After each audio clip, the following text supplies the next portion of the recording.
Hey, beautiful people. I was coming to you with a video about life after death. I wanted you to know that I know without a doubt that there is life after death, and that I wanted to share that experience with you because it has changed my life. I was always fearful of death throughout my life, and I prayed, I went to church, I did lots of things, but the thing that got me to know for sure that there's life after death is losing my soulmate almost a year ago. After he passed away, he died of a heart attack in our home. I stayed at my mom's for a couple of days, and when I went back to the house, I went into the room he passed away in, and yes, I am the one that found him, and it was quite a traumatic experience. But when I went into that room, I felt like he was in there. I felt a sense of peace, and I honestly, no one was with me. I was by myself. I felt him put his arms around me, and I could smell him, like his cologne, and I knew it was him. I just knew it was. The night after he passed away, actually, the night we stayed at our home again, our 3-year-old son, who also was there whenever we found him, he started laughing in the middle of the night in his sleep, and he was laughing only the way he laughed whenever his father would tickle him. And he woke up laughing and said Daddy was in his dream, and he saw Daddy, and he was sitting on the edge of the bed whenever he woke up, and he didn't want him to go, which was very heartbreaking. It's been a tough year. I believe that 100% because there's no way. He actually wasn't 3. He was getting ready to turn 3. That he would even know that, to say something like that, or to be able to laugh in his sleep just that certain way Daddy could get him to laugh. And so those are, like, looking back memories that are proof to me. There's a lot more. We had a thing with grasshoppers, and Silas loved them, his dad loved them. They would always joke about grasshoppers for some reason. Every day I had signs. I had grasshoppers like attach themselves to me. Every single day they would come sit on my arm. They were in the car. It actually was just one, and in all the pictures I have, which I have lots of pictures that I can share, they all look like the same grasshopper. I know grasshoppers have different markings and colors, and I know this sounds bizarre, but I felt his presence when this happened. There also was crosses in the sky made out of clouds, but I'm talking like 5 to 10 crosses a day. And I had never noticed from like jet streams and, planes, but I had never noticed it before, and I haven't seen it since. For the first couple of months, he made sure and let his presence be known. I went to a chaplain. She is from South Africa, I believe, and she has that calming, peaceful presence. About 2 weeks after he passed away, and we prayed for his soul. We prayed for peace for me and for Silas, my son. And that night was the first time I had dreamed of him. He did not speak, which I hear a lot of times people dream about their loved ones. They usually don't speak at all. But it was him. He was, I don't know to say that he was in the clouds, but he was higher up than I was in the sky. And all I really could see was like his face, and it was radiant and shining and healthy looking. He looked like he used to before he got ill. He looked happy and peaceful, and I got a sense of peace when I woke up the next morning. I felt like a blanket of peace had been wrapped around me, and the feeling lasted for quite a while. I mean, grief was going to set in.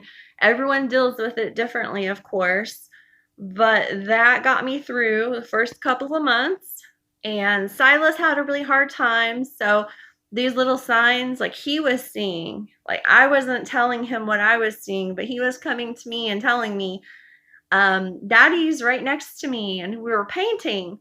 I snapped some pictures that night, and sure enough, right next to Silas was like a just kind of like a smoky haze in the picture. Nothing I've ever seen in a picture before, nothing I've seen since. And the other pictures, it was only in the one picture.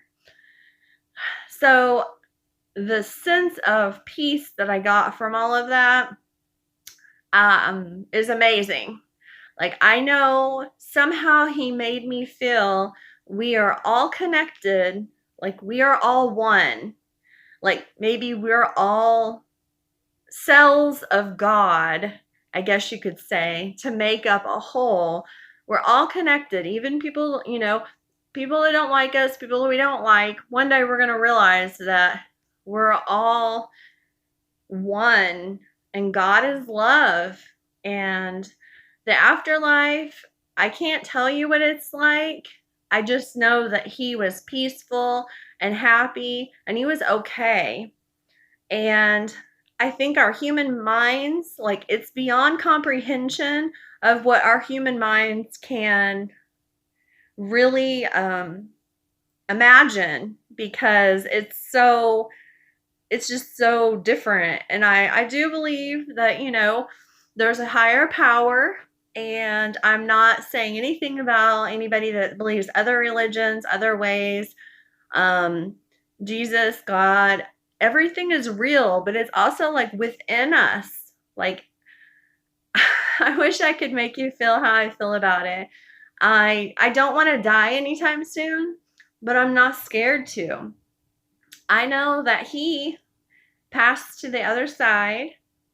I had one night, the fans weren't on, the AC wasn't on, there was nothing, no one in the house but me, and I was laying on the couch, and I'm hot natured, so I'm always hot, but it came over me like very, very cold air, which just means they're on like a different dimensional frequency than we are, but they're still very much in existence.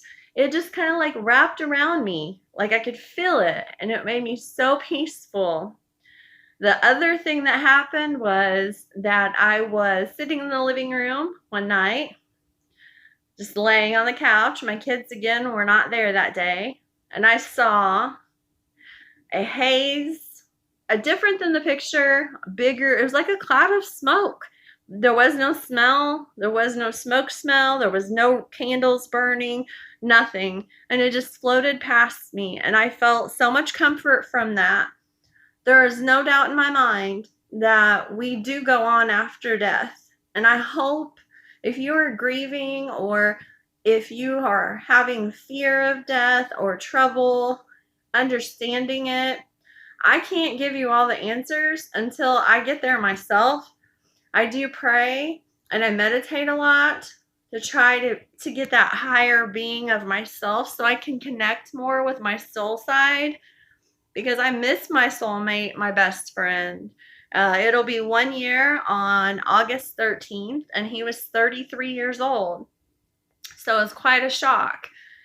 Something that has changed me dramatically. Like, I'm not the same person as I was. I'm still evolving.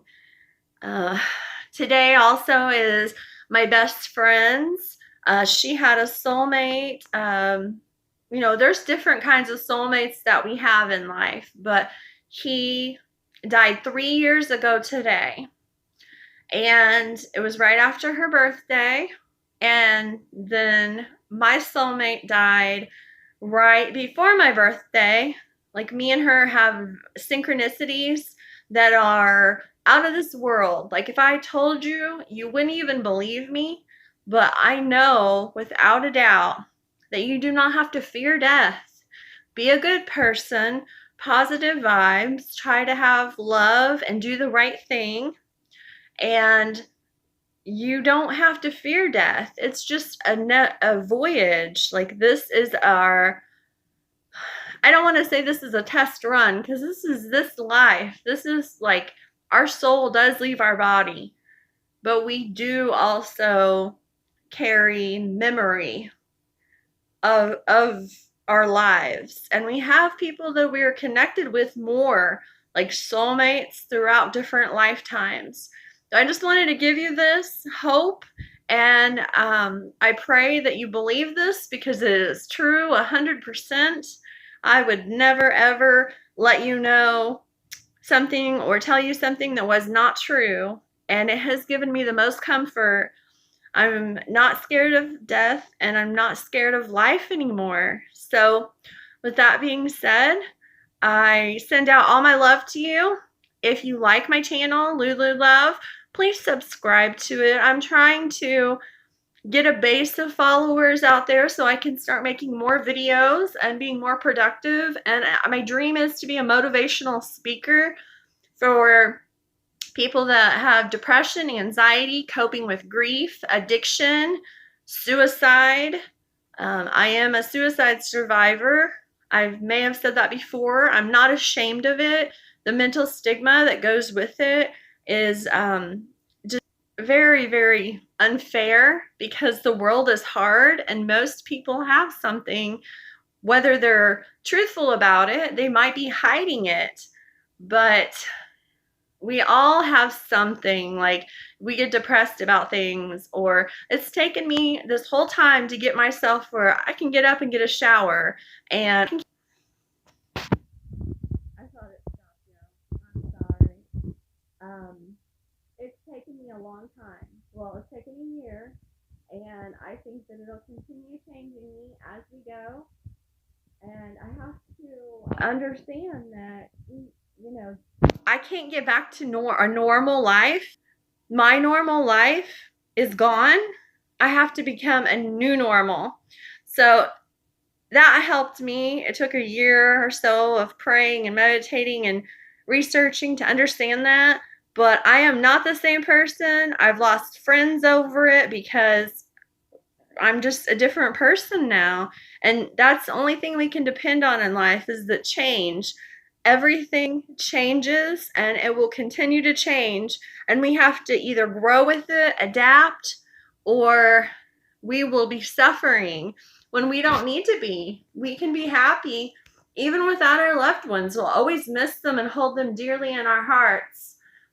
But we have to move on for our peace, and we know we will see them again one day. Much love. Have a great night. I hope to see you all soon. And if you have any questions or anything you would like me to talk about, please put them in the comments below and hit my subscribe button. Thank you so much. Bye.